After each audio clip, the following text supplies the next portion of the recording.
आता पुढचा प्रश्न आहे की समजा आता आपल्याला कोळपणी करायची आहे किंवा हँड विडिंग करायची आहे, त्या पद्धतीमुळे तुमच्या कोळपणीवर हँड विडिंगवर काय परिणाम झालाय? नियोजन करता. कोळपणी करतच नाही आपण अच्छा, याच्यामध्ये. तुम्ही कोळपणी करतच कोळपणी नाही. करतच नाही. काय करत नाही Zero to कोळपणी. मध्ये आपण कोळपणी करत नाही, बरोबर नाही. आणि तेच तुम्ही फॉलो करताय. बरं, दुसरी गोष्ट ते कोळपणी करून तुम्ही काय करताय एका साईडला, हा. समजा आता हे पीक घेतलं आम्ही, बरोबर तर याच्या पांढऱ्या मुळे वाढवासाठी भूमी वगैरे सोडतो आपण. बरोबर दुकानातही गेलो, दुकानदार म्हणतो हे घेऊन जा, मग त्याच्यामुळे इतके होत नाही तितके होते, हा. आणि कोळपणी करून त्या तोडतो. बरोबर ते मुळे तोडल्याच्या नंतर परत शेतकरी काय म्हणतो, असं मागे तो बघतो त्याचे असे तुटलेला असतं, तो म्हणतो काय भारी जारा तुटला. म्हणजे ते अन्नद्रव्य जमा करणाऱ्या मुळेच आपण तोडून टाकतो. बरोबर त्या कोळपणीनं किंवा काय जे त्याच्यात पाळ्या वगैरे मारून हे करतो. आणि ह्या पद्धतीमध्ये SRT मध्ये काय होतं की आपण कोळपण्या करत नाही, त्याच्यामुळे त्याच्या तंतुमय मुळे आहे, त्यात तुटाचा प्रश्नच येत नाही. बरोबर. म्हणजे त्या आता इथं जर कधी असेल तर इथपर्यंत तरी ते जाऊन ते अन्न जमा करते ना, बरोबर आणि मुख्य पिकाला देते, त्याच्यामुळे पीक स्ट्रॉंग राहतं. करेक्ट. आता याच्यात लक्षात घ्या, अत्यंत सुंदर सांगितलं. कोळपणी हे बिलकुल करत नाहीत. कोळपणीचा उद्देशच मुळात आपले शेतकरी हे चुकीच्या पद्धतीने घेत आहेत. कोळपणी ही 2 उद्देशासाठी केली जाते. कोळपणीचा पहिला उद्देश असतो की जे पेरणीनंतर जे तण येतं त्या तणाचा बंदोबस्त करणं, आणि दुसरं असतं वॉटर कन्झर्वेशनच्या दृष्टीनं. कारण जमीन जी असते ही आपल्या दिव्याच्या वातीसारखी असते. तर दिव्याच्या वातीमध्ये आपण पाहतो की रॉकेल जरी खाली असेल, वर दिवा पेटलेला असेल, त्या बॉटलमध्ये रॉकेल खालच्या कडेला गेलं तरी दिवा चालू असल्यामुळं, ती वात कंटिन्यू असल्यामुळं तो दिवा जळत राहतो. जमिनीचं सुद्धा तसंच आहे. जमिनीमध्ये काय होतं, जमिनीला जर डिस्टर्ब केलं नाही तर कंटिन्युअसली याच्यातून इव्हॅपोरेशन होत राहतं, पाण्याचा ऱ्हास होत राहतो. आणि हा जर ऱ्हास तोडायचा असेल तर तुम्हाला ती वात कापावं लागेल, आणि वात कापण्यासाठी आपण काय करतो, कोळपणी करतो.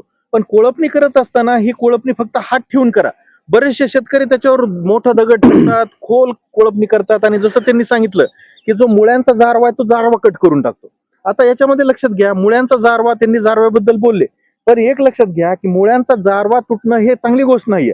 बऱ्याच शेतकऱ्यांना वाटतं हे पॉझिटिव्ह इम्पॅक्ट आहे, पण हा निगेटिव्ह इम्पॅक्ट आहे.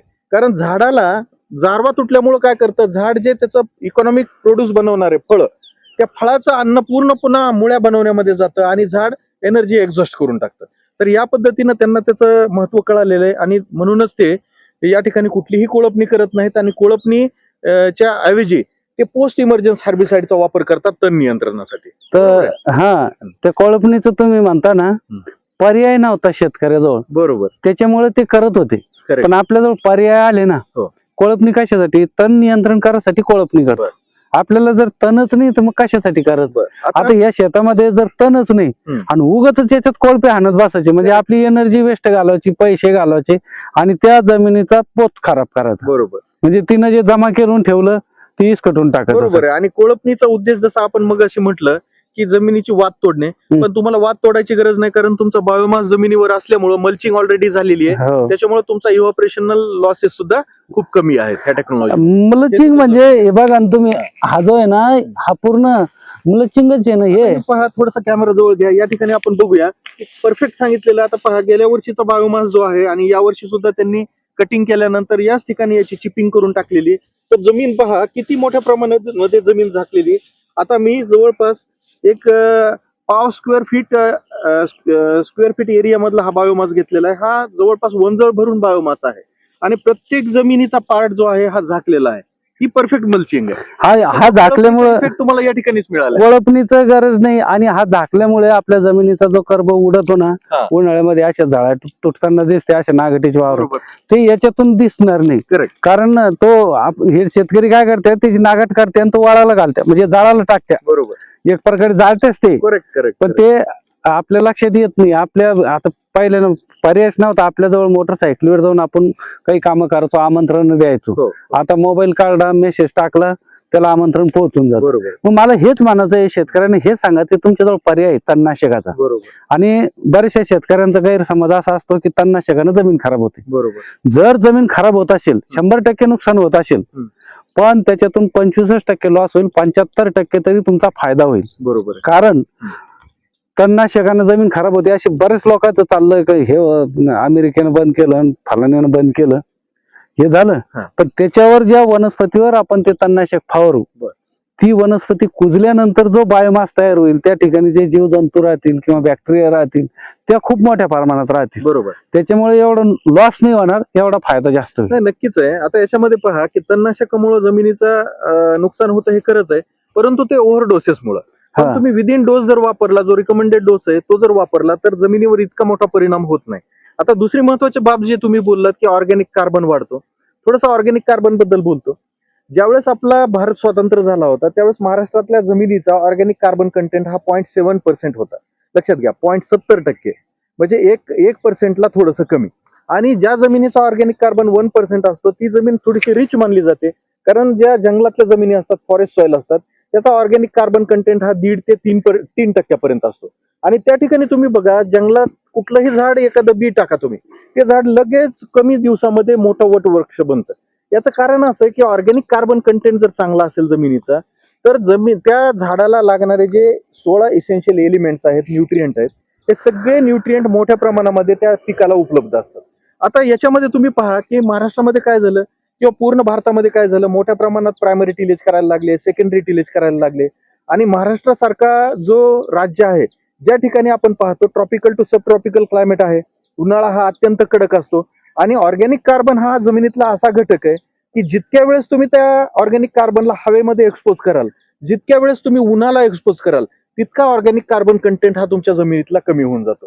आता उदाहरणार्थ तुम्हाला सांगतो, समजा तुमच्या जमिनीचं जर ऑर्गॅनिक कार्बन कंटेंट 1 असेल आणि तुम्ही त्या जमिनीची नांगरट केली, नांगरट केल्यानंतर 2 महिन्यानंतर त्या जमिनीचा ऑर्गॅनिक कार्बन कंटेंट जर तुम्ही तपासला, तर तुम्हाला तो ऑर्गॅनिक कार्बन कंटेंट हा 1च्या ऐवजी 0.95 तुम्हाला पाहायला मिळेल.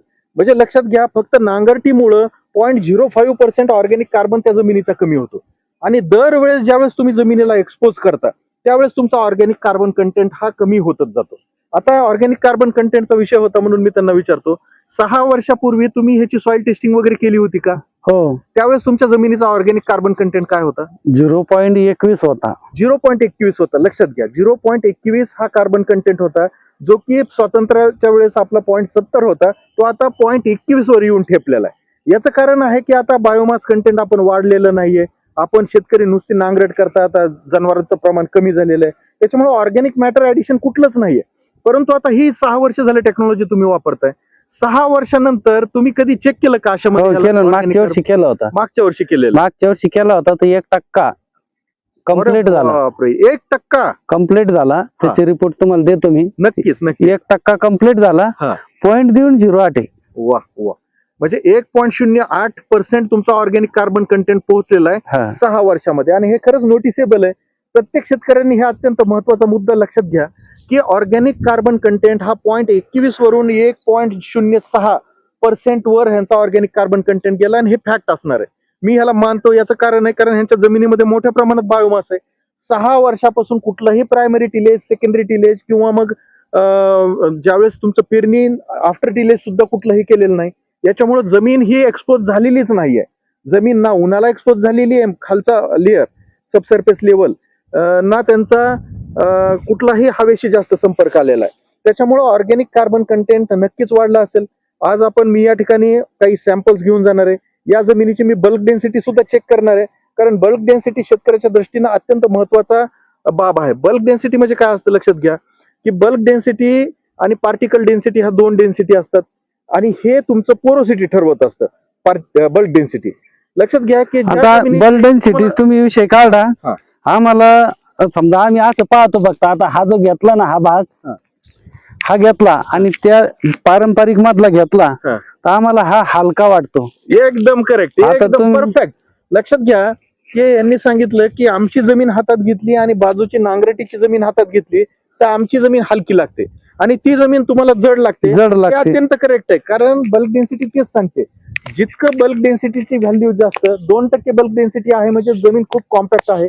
आणि बल्क डेन्सिटी जर 1.5, 1.3, 1.2 असेल तर त्या जमिनीची बल्क डेन्सिटी ही खूप चांगली. याचाच अर्थ ती जमीन सच्छिद्र आहे, त्याच्यामध्ये छिद्रांचं प्रमाण जास्त आहे. आणि नक्कीच मला सांगतो मोरे साहेब, तुम्ही म्हणता हे अप्रोप्रिएट असणारच आहे, कारण तुमच्या जमिनीमध्ये बायोमासच इतका चांगला आहे, त्याच्यामुळे नॅचरली तुमच्या जमिनीचं बल्क डेन्सिटी कंटेंट हे कमी झालं असेल. आपले लॅब रिझल्ट ज्यावेळेस येतील त्यावेळेस मी व्हिडिओमध्ये टाकणार आहे, ते सुद्धा आपल्याला रिव्हील करतील की मोरे साहेब खरं बोलतायत का खोटं बोलतायत? आणि याच्यामध्ये गांडुळाची संख्या खूप आहे. ओके. आता जर तुम्ही जून जुलै मध्ये आले ना, तुम्ही जिथं नुसतं असं बाजूला केलंय तरी इथं तुम्हाला लगे खूप गांडूळ दिसते. खरीप मध्ये पुन्हा आपण येऊ आणि हे सगळं तुमचं तंत्रज्ञान जे आहे ते पुन्हा एकदा आपण तपासून बघू. तुम्ही सांगितलेले गांडूळ, आता तर कोरड्यामध्ये गांडूळ दिसणार नाहीत. नाही, आता नाही गांडुळाची दिसणार. हॅबिटच अशी असते, ओलावा जिकडे असेल तिकडे ते जातात. आता सध्या कल्टिवेशन नाही, पाणी बंद केलेलं आहे, त्याच्यामुळे गांडुळाचं प्रमाण नक्कीच आता सध्या दिसणार नाही. परंतु आपण उभारलेलो आहेत, जमिनीमध्ये आपण पाय ठेवला कीच लगेच आपल्याला जमीन कळते. मीही शेतकऱ्याचा मुलगा आहे, त्याच्यामुळे मला हे नक्कीच लक्षात येतंय की 6 वर्ष होऊन सुद्धा काळी black cotton soil, pure black cotton soil असून सुद्धा ही जमीन कडक नाहीये. त्याच्याहून माझ्या सुद्धा हे लक्षात येतंय की परफेक्टली टेक्नॉलॉजी या ठिकाणी इम्प्लिमेंट झालेली आहे आणि त्याचे पॉझिटिव्ह रिस्पॉन्सेस तुम्हाला मिळाले आहेत.